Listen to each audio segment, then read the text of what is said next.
اب یہ مضمون سمجھانا چاہتا ہوں، تقلید کیوں ضروری ہے؟ تقلید دو ہیں، ایک نفس تقلید، ایک تقلید شخصی، معین امام کی تقلید۔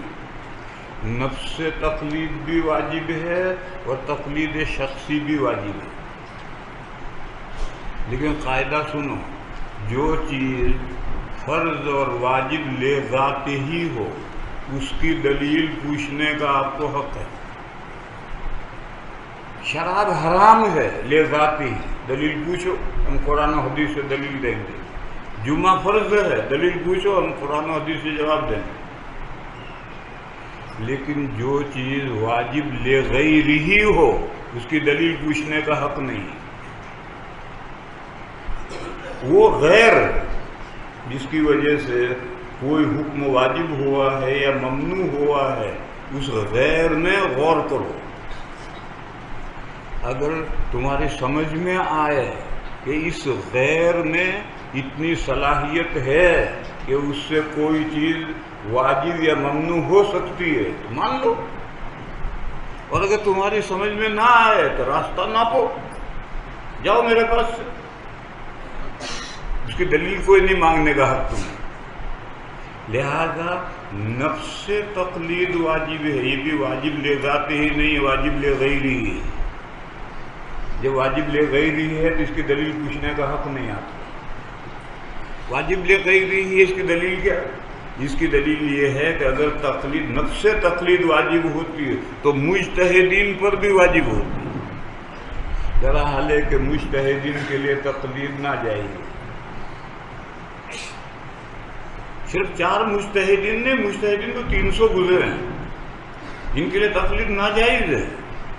اگر تقلید نفس تقلید واجب لے ذات ہی ہوتی تو یہ مجتہدین کیسے مستثنا ہو گئے؟ معلوم ہوا کہ نفس تقلید واجب لے عین ہی نہیں ہے، واجب لے غیر ہی۔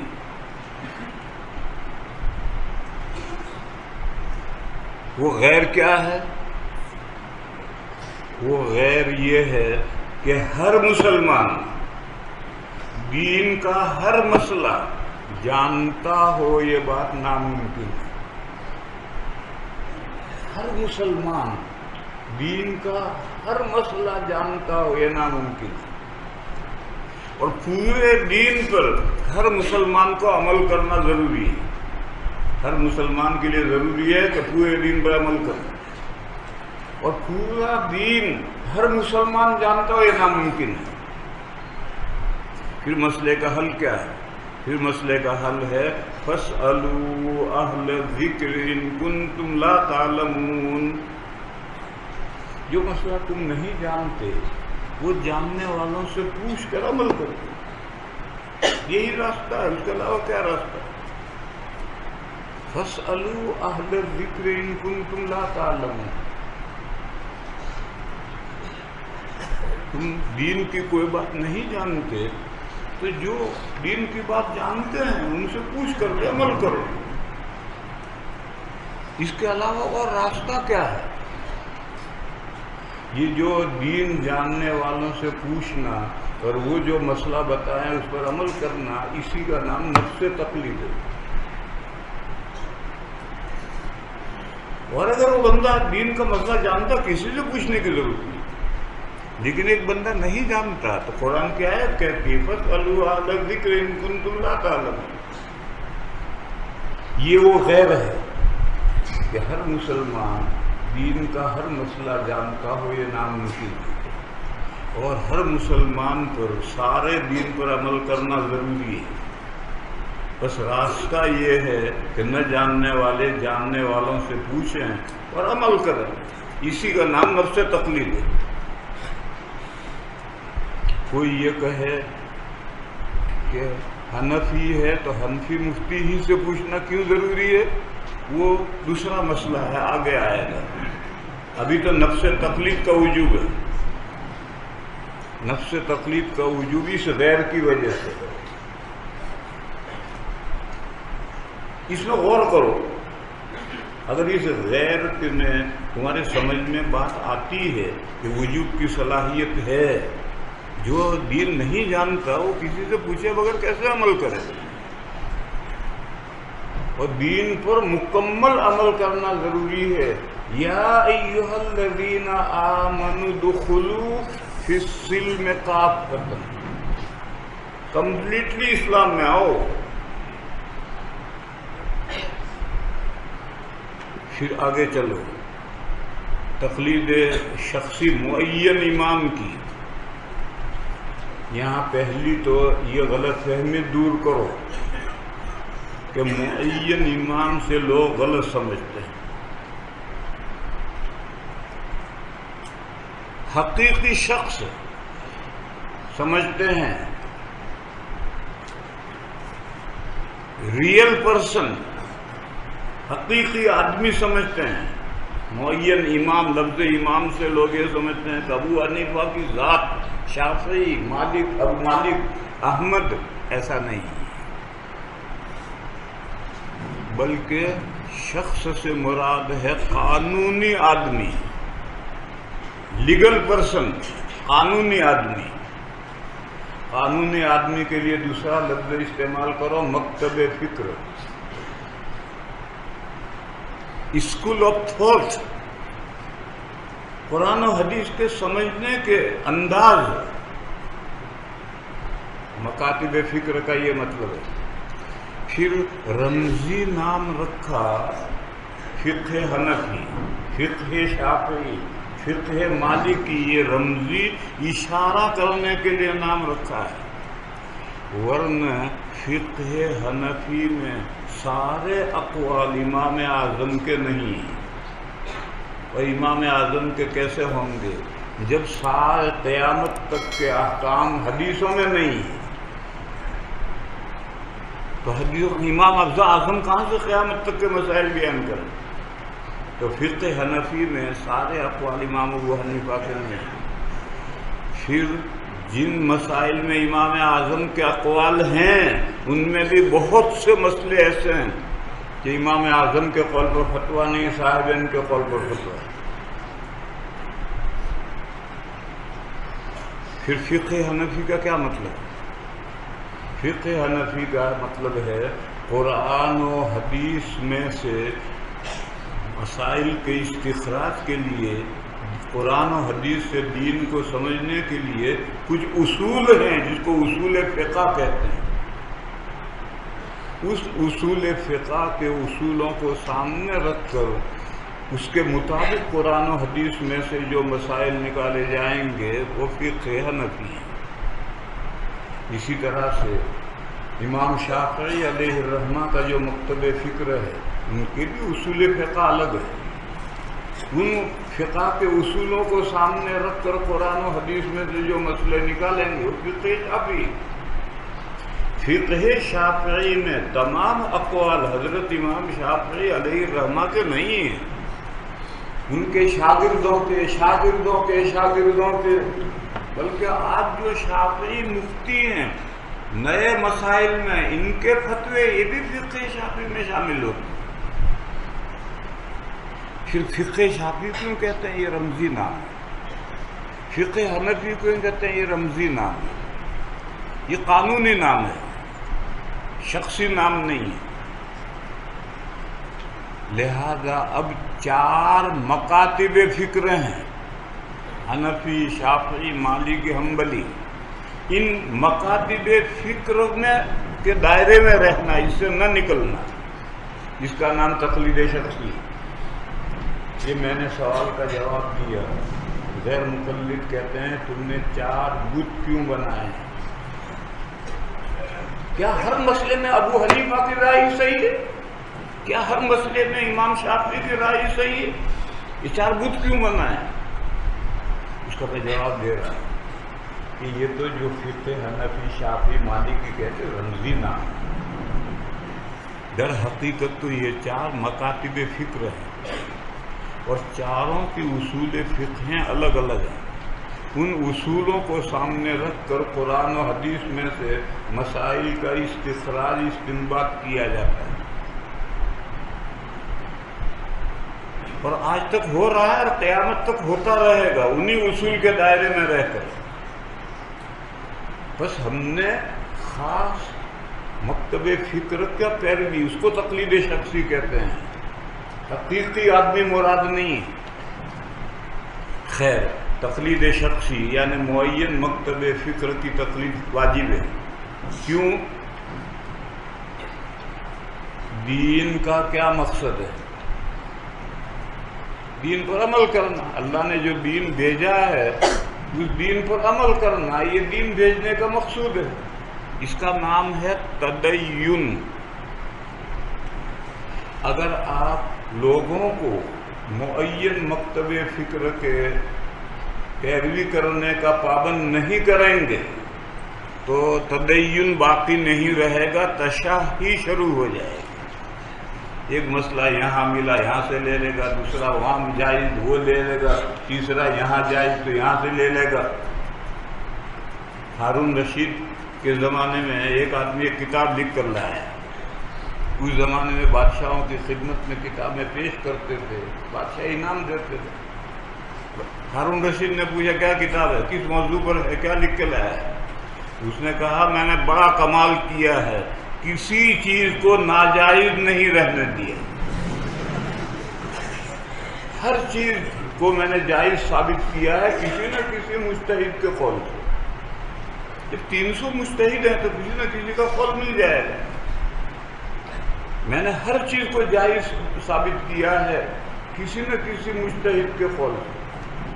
ہارون رشید نے کہا اچھا، ایک آدمی کو کہا لے ایک اس کی کتاب لے، اس کے سر پہ بجا اور اتنی بجا کہ ریزہ ریزہ ہو جائے، مارا ریزہ ریزہ ہو کر بھی اس کتاب، یہ سلسلہ شروع ہو جائے۔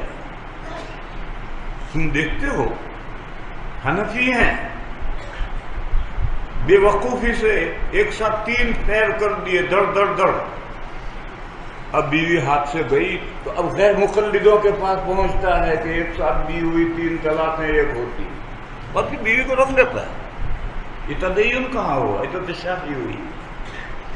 بس اگر آپ معین مکتب فکر کا مسلمانوں کو پابند نہیں کریں گے تو دین نازل کرنے کا جو مقصد ہے تدین وہی ختم ہو جائے گا، اور لوگوں میں تشیع شروع ہو جائے گی، خواہش پر چلنا، من مانی۔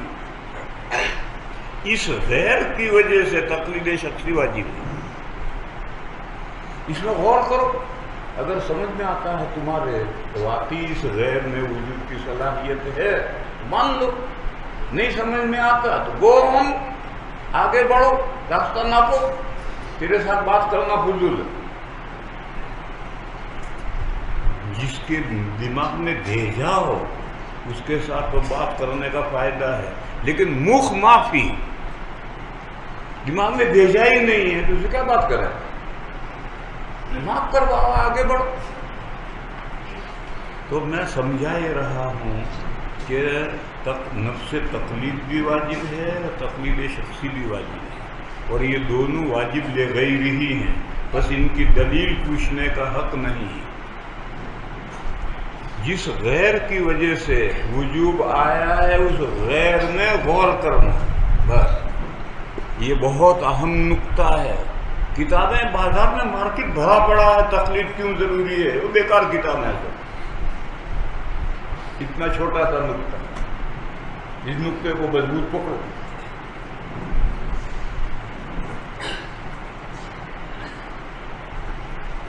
اصل یہ مضمون سمجھانا نہیں، یہ تو ویسے ہی راستے میں آ گیا لپیٹ میں تو میں نے سمجھا دیا، اصل یہ نہیں سمجھانا، آگے بڑھو۔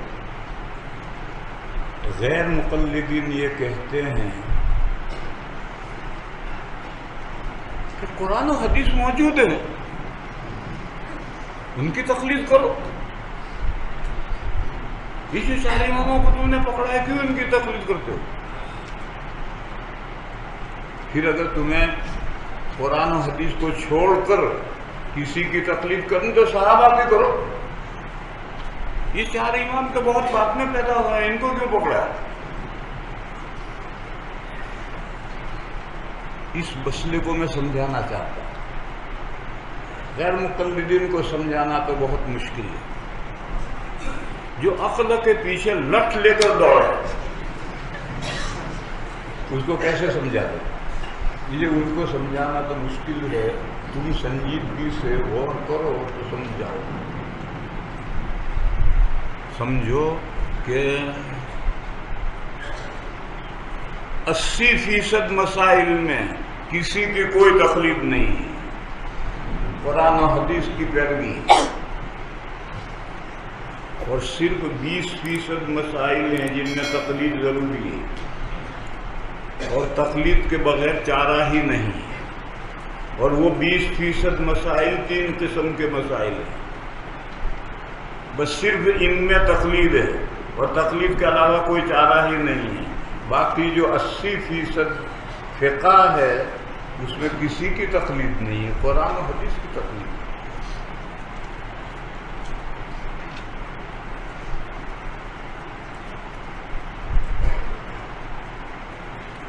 دیکھو وضو کیسے کرنا، سورہ مائدہ میں آئے تھے، اسی طرح سے حنفی بھی وضو کرتا ہے، شافعی بھی وضو کرتا ہے، مالک حنبلی بھی وضو کرتے ہیں۔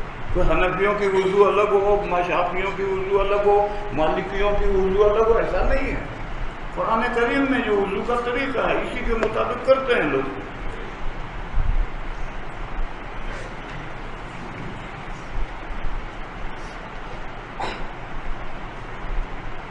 لیکن اس آیت وضو میں بعض چھوٹے چھوٹے مسئلوں میں اختلافات ہو گئے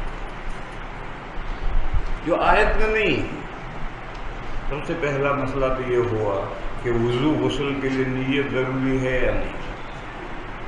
امام شافعی علیہ الرحمہ نے فرمایا ضروری، دوسرے تمام ائمہ نے کہا نیت ضروری نہیں۔ اب اس اختلاف کا اثر کہاں پڑے گا؟ 2 مسئلے ہیں، ان میں اثر پڑے گا، اور وہ 2 مسئلوں کی نوبت بھی کبھی بھی نہیں آتی۔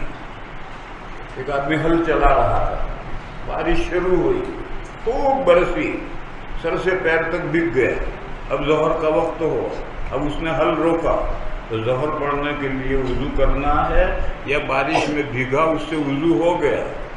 سب ائمہ کہتے وضو ہو گیا۔ امام شافعی علیہ الرحمہ فرماتے وضو نہیں ہوا، اس نے نیت کہاں کی؟ ایک شخص کو جنابت لاحق ہوئی تھی اور وہ نہانے کے لیے تالاب پر گیا۔ بنگال میں ہر گھر کے ساتھ تالاب ہوتا ہے۔ وہ تالاب کے کنارے کھڑا تھا اور اس کا ایک دوست آیا اور آ کر دونوں میں دھینگا مستی ہوئی اور اسے دھکا دیا اور وہ تالاب میں گرا اور ڈوب کر باہر نکل آیا۔ اس کا غسل ہوا نہیں ہوا؟ تمام ائمہ کہتے ہو گیا۔ امام شافعی علیہ الرحمہ فرماتے نہیں ہو، اس نے نیت کہاں کی؟ بس ابھی ایک مسئلے اب یہ کہاں پیش آتے ہیں؟ بارش ہل چلاتے چلاتے بارش ہو جائے، دھکا دے کر تالاب میں گرا دے، کبھی اتفاق بس اس ایک مسئلے میں اختلاف ہو۔ ایسے 5 مسئلے ہیں جو آیت وضو میں اختلافی ہوئے ہیں اور ان کی نوبت بہت شاذ و نادر آتی ہے۔ جیسے ہاتھ کہاں تک دھونے ہیں، پیر کہاں تک دھونے ہیں۔ اللہ میاں نے فرمایا کوہنیوں تک، ٹخنوں تک۔ سوال پیدا ہوا کہ تک کا کیا مطلب؟ امام ظفر نے کہا ٹخنے خارج، کوہنیاں خارج۔ باقی تمام ائمہ نے کہا نہیں، کوہنیاں ٹخنے بھی داخل۔ اب اس پر کہاں عمل؟ کبھی اتفاق سے کسی کی کوہنی خشک رہ گئی تو وضو ہوا یا نہیں ہوا؟ اگر کوہنیاں خارج ہے تو وضو ہو گیا، اور کوہنیاں داخل ہے تو وضو نہیں ہوا۔ پھر آیت وضو میں واو واو ہے، فاغسلوا وجوہکم وایدیکم وامسحوا۔ حضرت امام شافعی علیہ الرحمہ فرماتے ہیں واو ترتیب کے لیے، اسی ترتیب سے وضو کرو گے تو وضو ہوگا ورنہ نہیں ہوگا۔ دوسروں نے کہا کہ نہیں، واو مطلق جمع کے لیے۔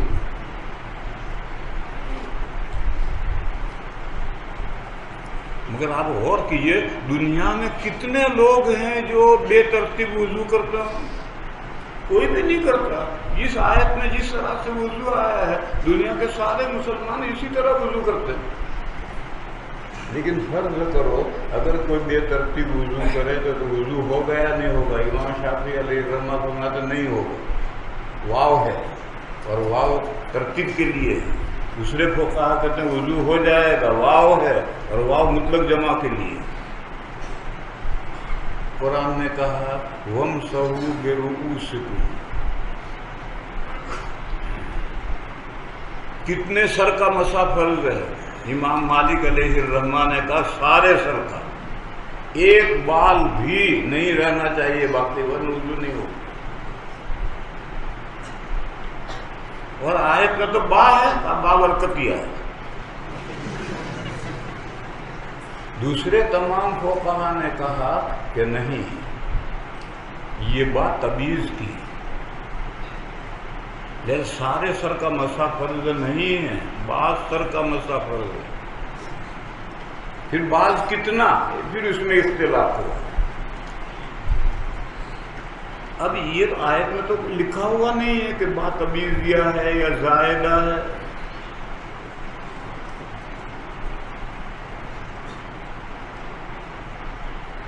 وَأَرْجُلَكُمْ یا ارجلکم، شیعہ کہتے ہیں ارجلکم، اور سر پر بھی مسح کرو، پیروں پر بھی مسح کرو. اہل سنہ کہتے ہیں نہیں، ارجلکم. اب اس آیت میں یہ 5 مسئلوں میں اختلاف ہو گیا امت میں، مگر آپ یہ بتائیں کہ ان 5 مسائل کی نوبت کہاں آتی ہے؟ سارے مسلمان جیسا آیت مائدہ میں آیا ہے اسی طرح سے وضو کرتے ہیں.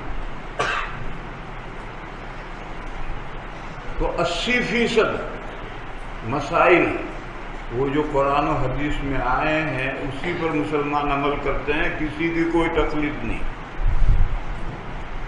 اس کو ہم پہچانیں کیسے؟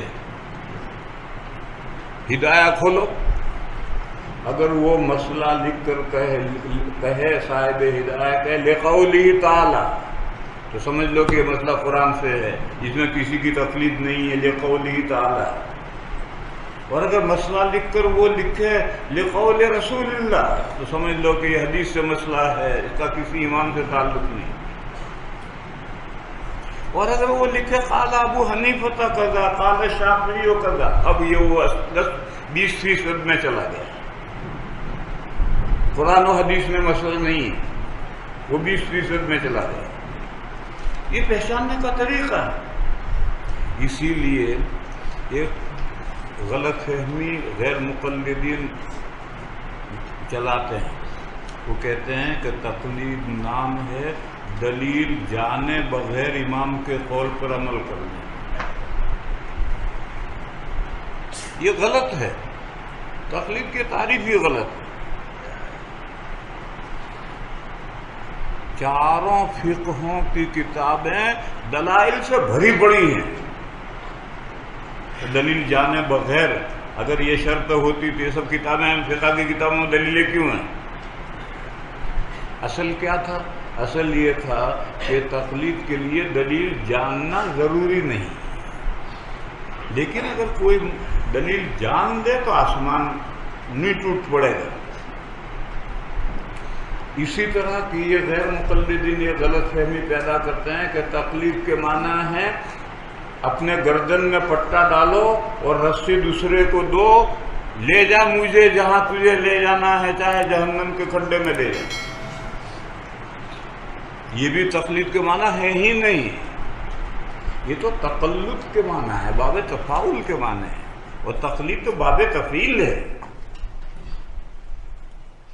آدمی ایسے سوچتا ہے جب تقلید کا یہ مفہوم سمجھایا جائے کہ اپنے پٹے میں اپنے گلے میں پٹا ڈالو، رسی باندھ کے دوسرے کے ہاتھ میں دے دو کہ لے جا جہاں مجھے لے جانا ہے، تو آدمی سوچے گا بھئی میں ایسا کتا کیوں بنوں؟ تو یہ در حقیقت تقلید کے معنی ہی نہیں ہے، جو تقلد کے معنی ہے. تقلید کے معنی باب تفعیل کے معنی ہے عقیدت کا ہار پہنا.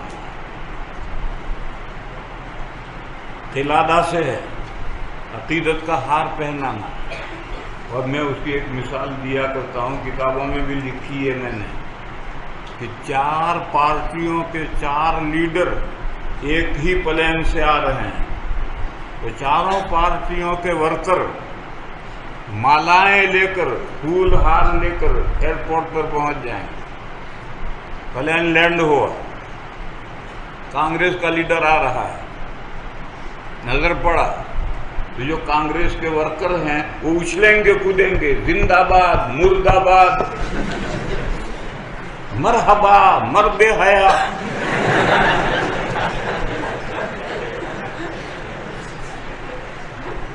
پھر جب وہ آئے گا قریب میں تو اس جو ورکر جو ہیں وہ مالائیں پہنائیں.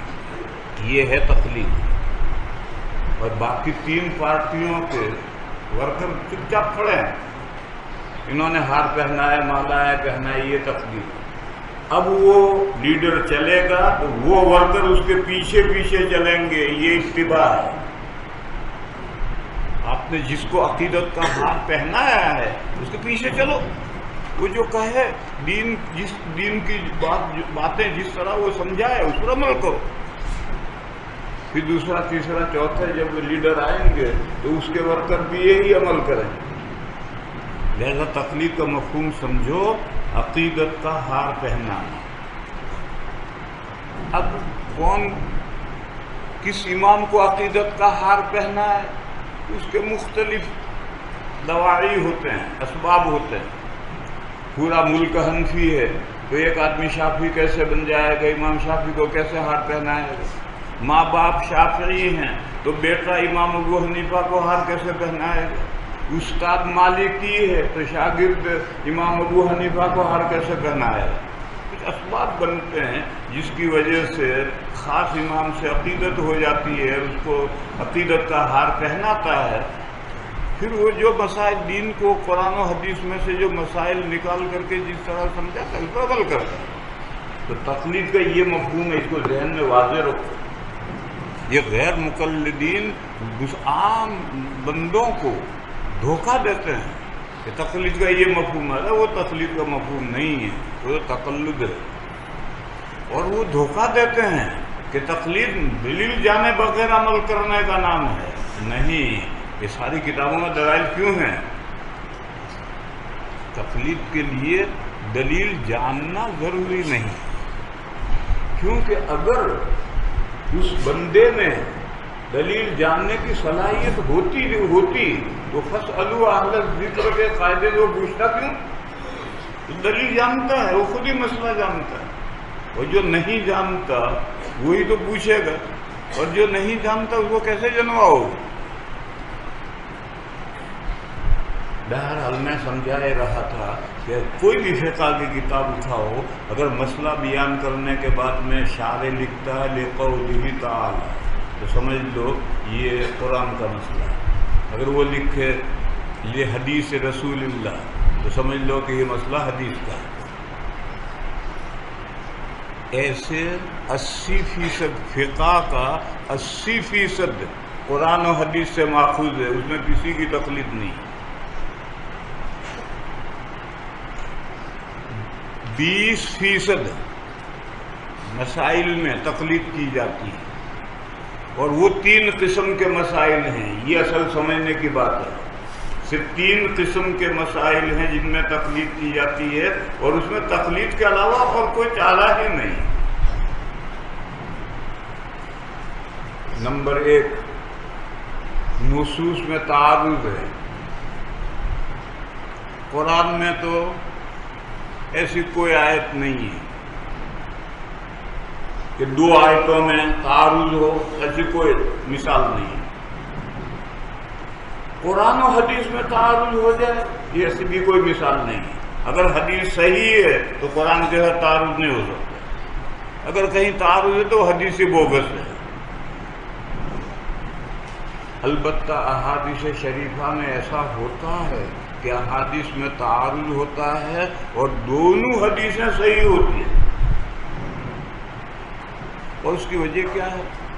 اس کی وجہ وہی ہے کہ حدیثوں میں جو منسوخ حدیثیں ہیں وہ بھی حدیثوں کے ذخیرے میں ہیں. اس کتاب میں منسوخ حدیثیں بھی ہیں اور ناسخ حدیثیں بھی ہیں, تو دونوں میں تعارض نظر آئے گا. ایسا جب تعارض ہو جائے تو اس کو سارٹ آؤٹ کیسے کیا جائے؟